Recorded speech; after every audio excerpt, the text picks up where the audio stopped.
In a world like none other, there comes one man in search of plastic, in search of cons. He is known as Plasticon.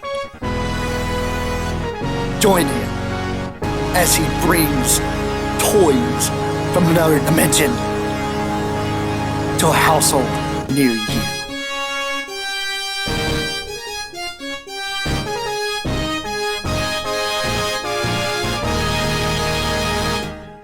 Welcome back to another Plasticon review. Today we're going to take a look at two of my favorite books I own, and that is the Rage in Heaven and Dark Designs comics. These comics are really cool.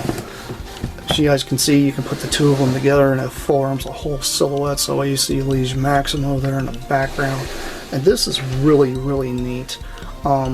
This is basically a compilation of all the Eastern releases of all of the Generation 2 comics into full graphic novels. Highly recommended if you guys are out there trying to get hold of those comic books, because I know it's getting harder to actually source the books themselves. These are really good alternative, especially if you're like me, and I happen to own the full real run, but I like to read them, and this is great for reading them. The first book is this one here. Actually, no, I'll take that back. The first one's here, one Megatron on the front. And Megatron looks amazing in this artwork. I love this. This is very G2. It would have been cool if they decided to recolor good old Swoop here in the G2 colors, where he would have been like kind of the green and blue. That would have been neat, but that just didn't happen. But that's okay, because you know they're basically invoking the original comic books. But what's neat about these things, it kind of gives you a bit of a background and everything on the comics themselves on the inside here. And I do read these a lot, so these may not be the best example for you guys out there. I do take very good care of my stuff, but it's cool to see, you know, some of the talk about Generation 1 and Generation 2, and then just pictures of some of the other Prelude comics that were all the Generation, the Snake Eyes G.I. Joe comics. I may get around and do those soon in the future, because I do happen to have all those. But then it's also, there's a little bit of a nod to the European ones that we did not get over here in the States, because if you notice, the artwork is completely different, which is neat. If you guys have never seen the European G2 comics, there's only two of them that have different artwork than the rest of them. The rest of them have a little bit of like little mini games and different stuff put in them, but there were only 5 issues total over there. These are just an excellent way for you to be able to just kind of get into playing, you know, not playing, but at least getting your feet wet into the G2 comics and such. This is such an iconic picture here of good old Sideswipe. But you know, the thing is, it's not just about having, you know, these books. It's just these kind of really scream 90s, and they're amazing books. Like, as you go through here, it'll show you, you know, each individual piece. I'm not going to go over the full story. I may do that in the future, but it's cool. It actually shows like the issue 1. This is what issue 1's comic cover looked like, and there's 2 different variants of it. There's one that actually folds out halfway and has kind of like a bit of a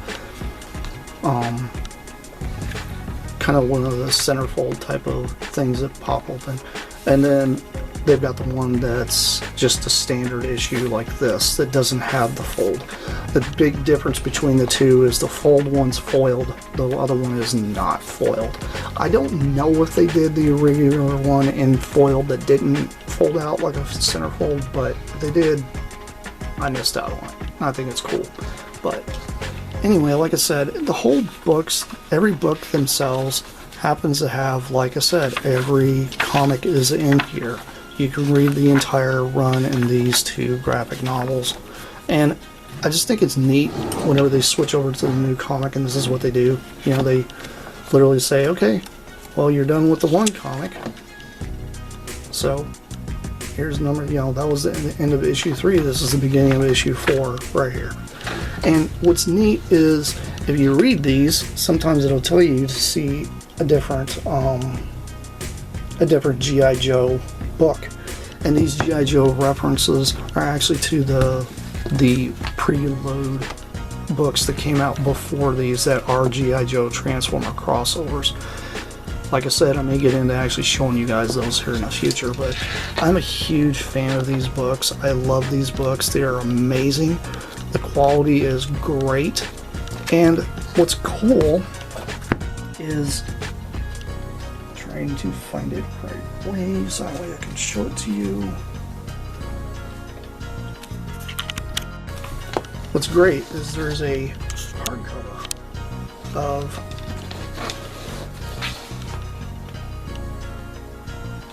this one here. And what's awesome about this is, I mean, like I said, it's hardcover.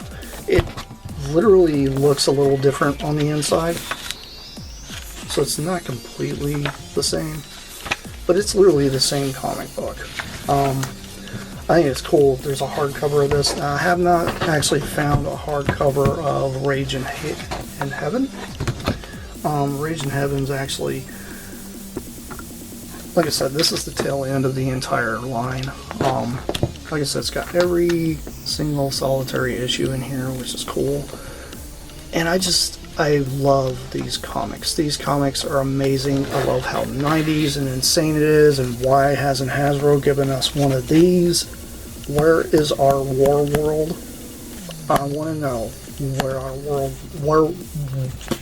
War World is. Because that's a ship that does not get enough attention. This thing is insane of what it has capability of doing compared to every other spaceship that's in Transformers lore. This thing is amazing. And a lot of people, this thing's so underrated because it literally like assimilates everything. It does everything. It literally drains the life of other Transformers and like takes them apart and puts them back together and creates clones. It does so much stuff. This thing has got some insane lore behind it. So if you guys are really interested in the War World itself, go check out the TF Wiki because it'll talk about it. There's some crazy stuff that goes on in this comic. I just love this comic. I love these comics in general. I'm gushing here because what do you expect? I'm a Generation 2 fan, always have been. But a hardcover of this was really, really cool to come across.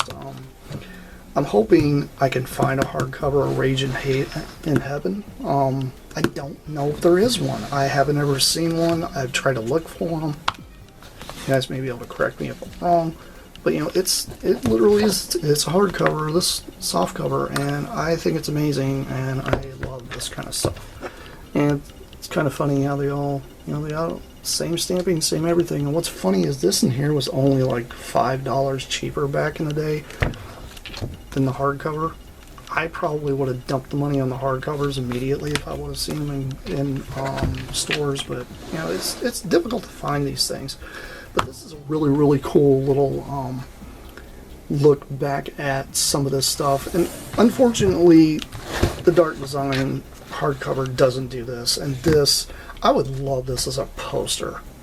I might end up one day scanning this or something to create a poster because I want a poster of this. This is so cool. It's just really, really crazy.